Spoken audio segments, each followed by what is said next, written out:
Hey guys, welcome back to another episode of the Enlightenment. Today we're going to be teaching about the benefits to knowledge.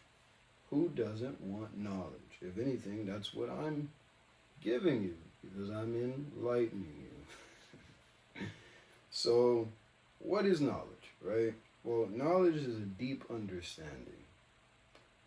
What I actually learned recently is that there is a breaking down of the word knowledge, like where it's derived from. The first part is knowledge, I think, and it means to know. And then there's another word which is sire or siri, not Siri, but CSCIRE, and basically that means science. So in a way you could kind of say to know science, which knowledge feels like pretty much what I just said. It feels like you're knowing science. Like, what is the science of this situation? What is the facts? What are the inevitable truths, if anything? So, we have a couple verses here that I'd like to read to you guys. The first one is going to be Hosea chapter 4, verse 6. Always have to include scripture, because if you're going to have anyone teaching you about God, I mean, how am I teaching you without the source? It's not very reasonable.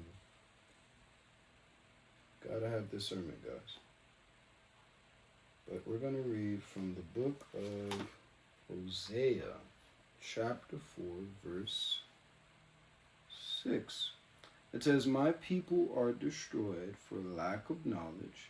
Because thou hast rejected knowledge, I will also reject thee, that thou shalt be no priest to me, seeing thou hast forgotten the law of thy God, I will also forget thy children."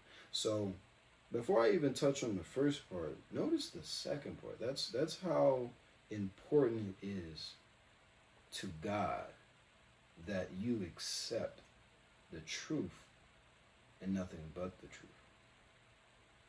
Because literally, it can cause a separation between you and God.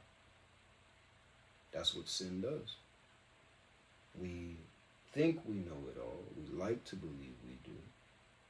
But what is the truth? What is actually happening? What am I actually seeing?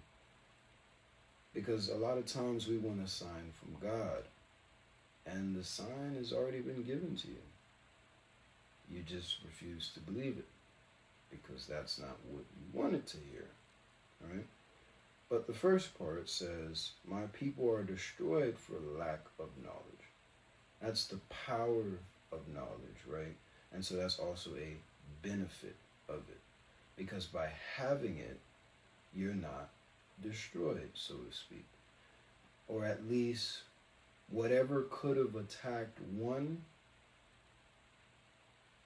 now needs much more effort to attack you because you're equipped. You're not oblivious. I mean, imagine a tornado warning, and you'd been doing your research ahead of time. Then got everything supplied up, stocked up, however you want to see it. Tornado came through. You and your family were safe. Another individual didn't know nothing about the tornado. Not to say it's their fault. I mean, maybe they could have watched a couple, episodes here and there of the news or whatnot, but they didn't keep up. And for whatever particular reason, they lacked the knowledge.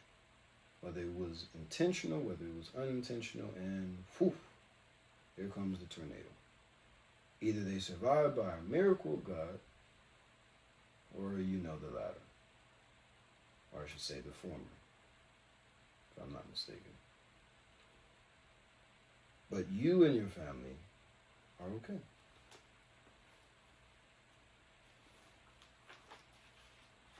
And we also have another verse here in the book of Proverbs,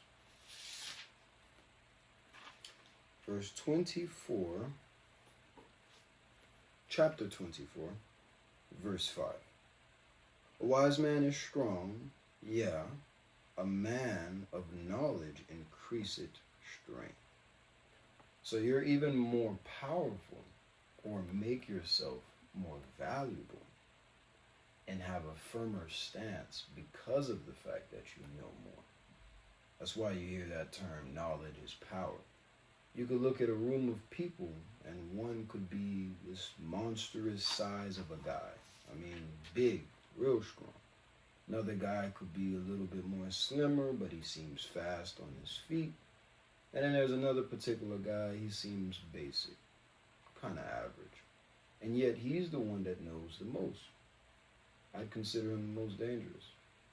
Not because of the fact that in the instance that if, say, the big guy wanted to go up against the little guy that we just said, the little guy would just beat him. No, but more of a sense of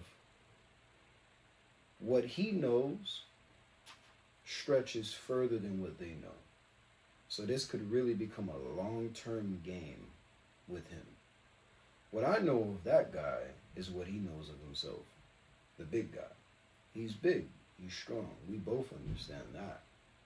The other guy, he's fast on his feet. We both understand that. But this guy, I don't have everything figured out with him. It's layers on layers to what he can think of and what he can do.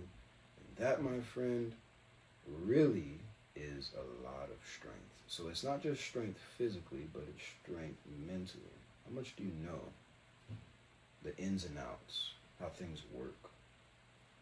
And what do you do with that information? And finally, we have lastly here, let me go back to my notes, guys. Ecclesiastes, sometimes I say that wrong. Chapter 7, verse 12, right?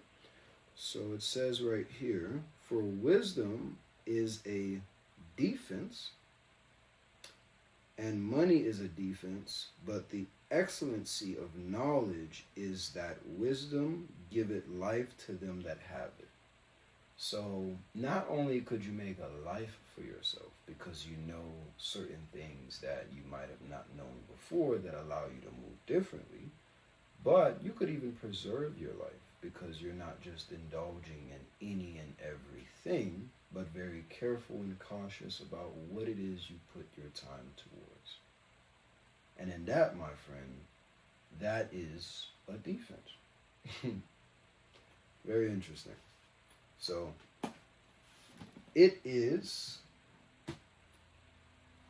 God's will for you to equip yourself with knowledge, and better yet, with the knowledge of His Word. You guys have a great day. Peace.